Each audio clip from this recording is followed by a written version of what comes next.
Hello and welcome to the Capital Conversation with me, Michael Hayman.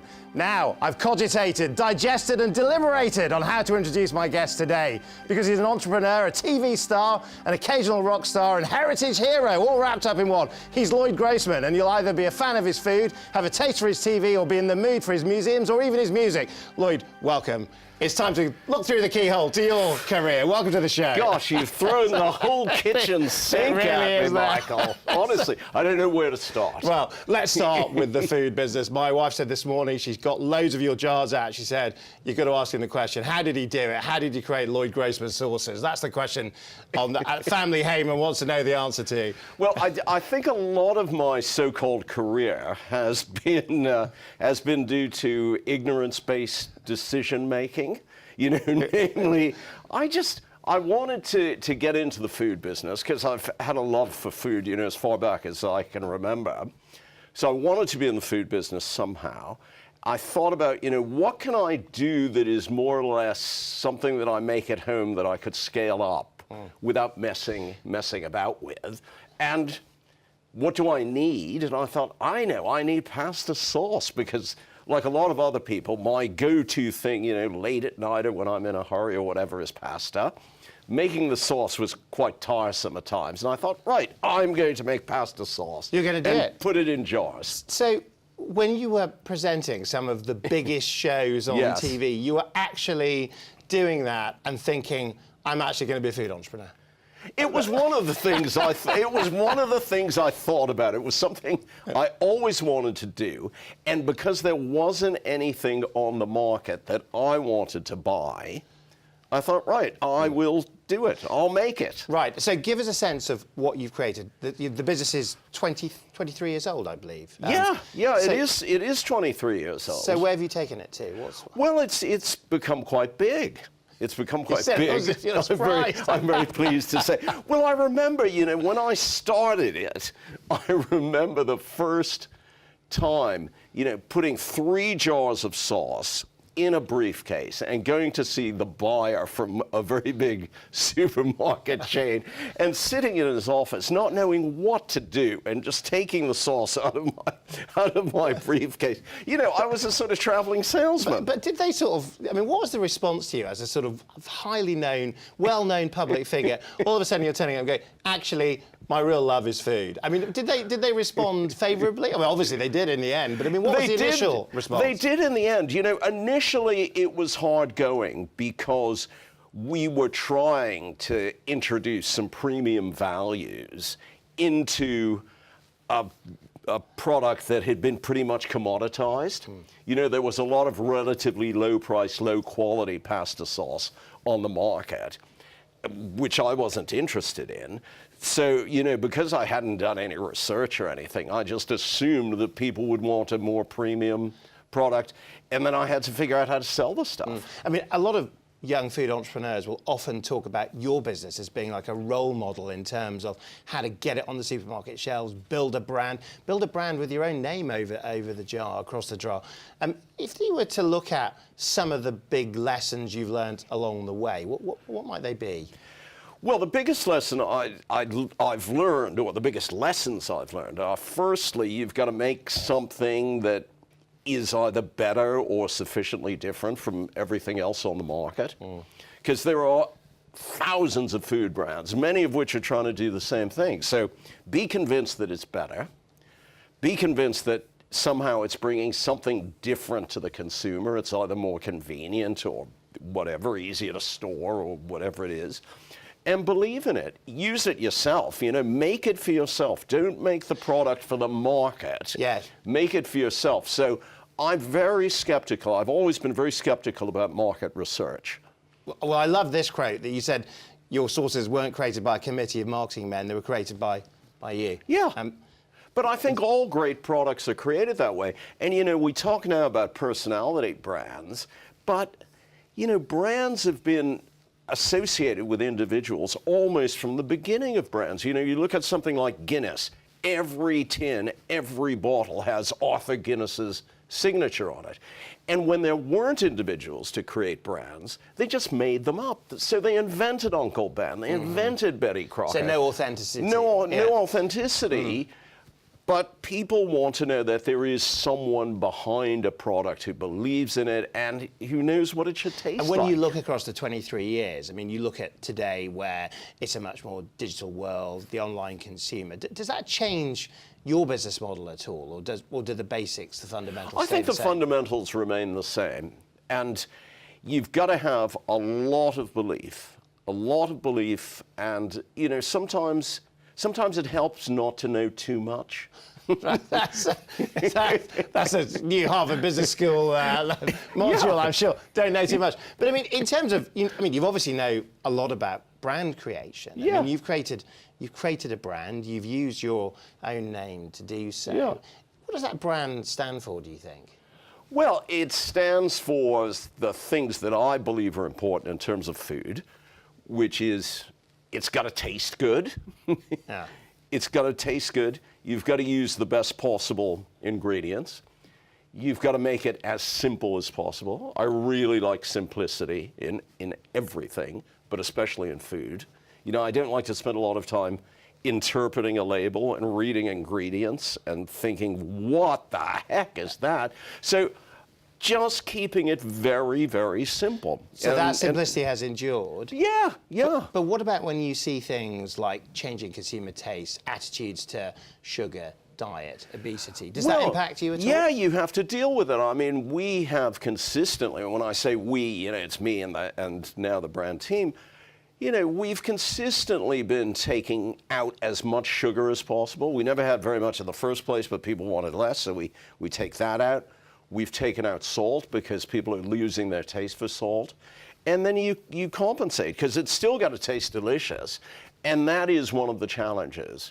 You know, and then there are trends that come and go, you know, the low-fat trend, which I never believed in. I never believed in the low-fat thing, but people wanted less fat, so one has to deal with that. But I think it's just simplicity, authenticity, and trying to produce a really good product. Is there innovation in that product, or is this just about good old-fashioned home cooking? I mean, how much innovation goes into the business? There's innovation in the way you bring the product to people. So there's innovation in terms of packaging. There's innovation in terms of the way in which you explain how the product can be used. And then there are genuinely new products that we bring out on to the market. We've got some big ones coming out early next year. Yeah, innovation is important, but the absolute bedrock is just tasting good. You know, it's not, I mean, it's so not rocket science. I mean, obviously, we'll get on to the MasterChef experience. And things like, did being a sort of a kind of London insider with a great appreciation of London food, London cuisine, has that helped your understanding as a food entrepreneur? I mean, does London feature in your own mind in terms of the story, the brand, the business you've created? Yeah, I mean, I have seen London transformed because I arrived here in 1974, which was like the worst time anyone, you know, other than arriving... What were you eating in 1974? You know, other than arriving in the middle of the Black Death, arriving in London in 1974 was like really bad. But even though there wasn't a highly developed food culture, there were fabulous restaurants, you know, especially ethnic restaurants. London had this wonderful tradition from the Empire and subsequently from the Commonwealth of really interesting food. And to me, to be in any business, you've got to love it. I love food. I have always loved food. I will always love food. I think about it all the time. Therefore, I can make food that I think other people will appreciate. Do you see that there was a pivot in the nation's diet? Was there a moment where you saw actually there is an interest, a love of food that's growing here? Well, there was kind of a long pivot because, of course, really it was immediately post the Second World War when people like Elizabeth David and Terence Conran began talking about, you know, olive oil and wine and stuff like that. Which were quite racy products at the time, which were very racy, novel products associated with this rather glamorous, sun-kissed lifestyle. So that started the ball rolling. But one of the big innovations was the development when the Sunday newspapers started printing color supplements in the 60s. You know, what looks good in color? food. You want to eat it. Food. Yeah. You want to eat it. So the newspapers really help promote food culture.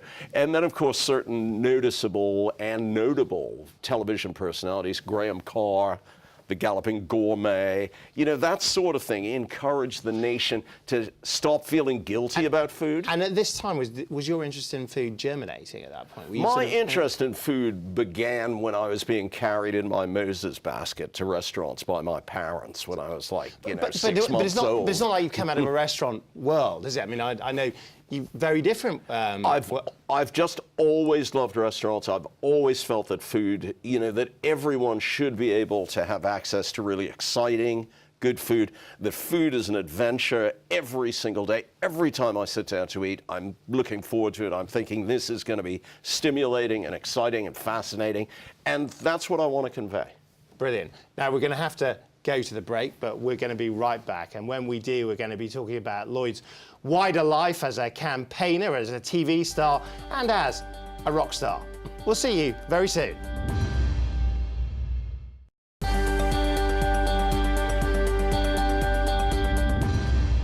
Welcome back. My guest today is Loyd Grossman. Now, Loyd, before the break, we talked about the food business, but you went from food, well, you really started food and TV in MasterChef. I mean, give us a sense of that show. I mean, it's obviously one of the great iconic programs. You kicked it off. Yeah, I mean, it was fascinating. I had been making television programs for about, well, for quite a while before MasterChef, and I had a really big ITV program called Through the Keyhole, which was remember it well. Yeah. Huge thing. And at the same time, I was one of the few people in the country who was writing as a restaurant critic.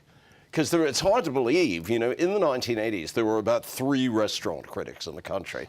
So at any rate, so I was kind of a natural choice to present the first 10 years of MasterChef. And that was revolutionary because it made food show business. And suddenly it was being watched by a lot of people who were not necessarily going to go out and cook, but would certainly go to restaurants and were certainly interested in food. And, you know, it really helped push... Popularize it. Yeah, it helped popularize food because in this country, you know, as with so many things, in this country, the idea of good food was very tied up with the idea of social class and blah, blah, blah, and intimidating people and so on. And we wanted to blow all that nonsense away and really democratize and popularize, which I think MasterChef started to do 100%. Very successfully. I mean, does that legacy continue, do you think? I mean, has the job been done? I mean, you're obviously... No, the job hasn't been done because I think there are still so many people in this country who, for all sorts of reasons, are not getting the sort of food they really deserve and the sort of food that will add joy to their lives. So, you know, there's a job to be done. A lot of it is now related to social inequality and to poverty, of course.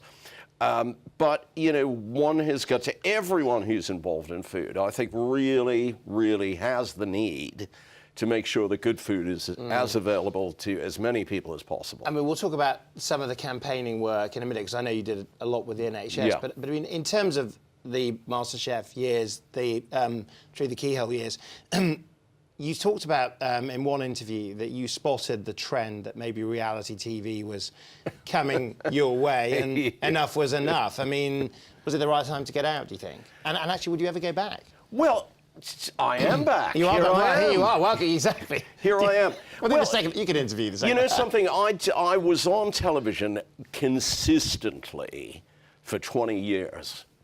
And after 20 years, I sort of thought, you know something? I need to spend some time doing some other stuff. And I loved being on television. I loved television. I still love television. So who knows what might happen? But why did you love it? Was there... Because I like the medium. I like watching television. You know, I really like watching television. I liked the teamwork because as someone who had kind of an academic background and did a lot of writing, a lot of that was quite solitary, and I liked the social aspect of television. I was going to say, because there often seems to be a tension between a very highbrow Loyd, who's reread War and Peace twice, I believe. Good. I think Yes. once is a good enough innings. I mean, but also the Loyd that has brought popular television into the homes of people all over the world. Well, I'm a populist. You are a populist. I'm a populist. Totally. And food is the medium. Totally, and food is one of the mediums. Yeah. Right. Yeah. Do you think TV helped you in any way in terms of what came next? Did it help you have an understanding of how to bring flair to the brand? Probably. I mean, I think, look, it obviously helps you to get your communication skill much better. It helps you to focus on things. It helps you to get a message across. So, yeah, television, I think certainly helped. And would you go back? Could you see yourself? Yeah. Well, this job's not up for grabs. Not that I know. Another disappointment.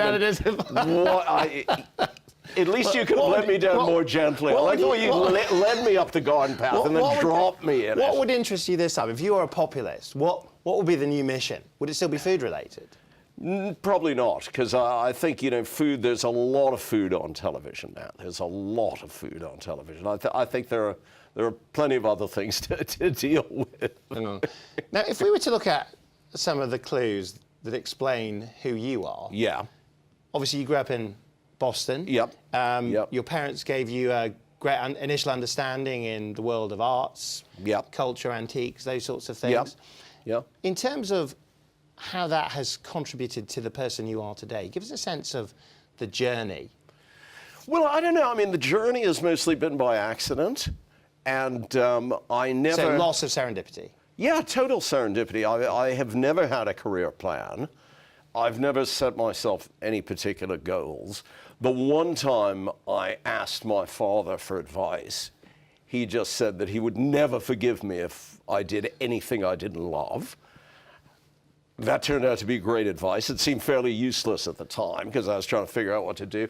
So, I mean, I just do what I love doing, and sometimes I do it pretty well, and sometimes I don't do it as well as I'd like to. Do you have one? What do you think you didn't do well? Is there anything any regrets?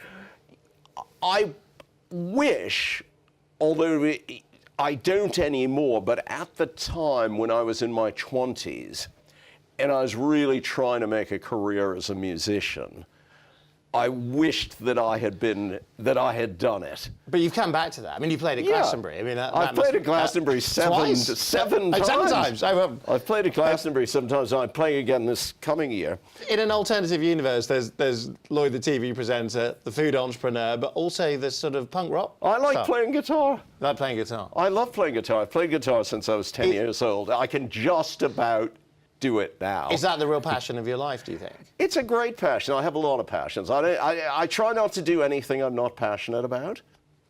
So, it is one of my passions, and therefore I like to do it in front of an audience. Well, I mean, let's move on to another. I mean, I'm looking for the threads here, but the Heritage Alliance, I mean, you're chairing that, looking after UK Well, heritage. I've been a heritage campaigner for a very long time. I was a commissioner of English heritage, I think, over 20 years ago, I became a commissioner of English heritage.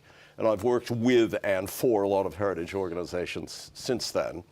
Because to me, it's such an important part of this country. It's one of the things that really defines England and makes it so different from other countries. It's our USP. And are you worried that Brexit has an effect on heritage? Well, I think... Or on the heritage sector, I guess. Well, on the one hand, like with so many other things about Brexit, on the one hand, it creates opportunities because Britain will need to figure out a way to represent itself to the world.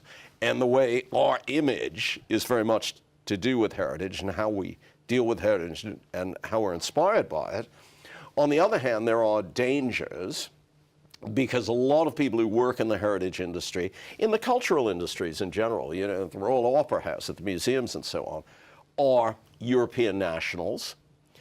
If an income-based visa system is introduced, that will have a really damaging effect on the cultural industries, because the cultural sector is full of extraordinarily highly qualified but very low-paid people. And often people don't really understand just how all-pervasive, how big the cultural sector is. The cultural sector is huge. And, one thing that I think everyone can understand is the fact that tourism is the 5th largest industry in this country. And our tourism is entirely underpinned by heritage and culture. Do you think that tourism is under threat at the moment? Or obviously there's a low pound, it's cheap to come here. At the moment, tourism is looking really good because, as you say, it's helped by the low pound. But through low pounds and high pounds, we continue to have a magnetic attraction because there is stuff in this country that you just don't get anywhere else, and that's why we've got to protect it. Right, I've got to push on because we're running out of time. I can hear it in my ear. Now, I'm just thinking, black cabs, red phone boxes, blue plaques. You've looked after that, one of those big 3 pillars of the London scene. Yes, I was chairman of Blue Plaques. Blue plaques. Just, which was your favourite?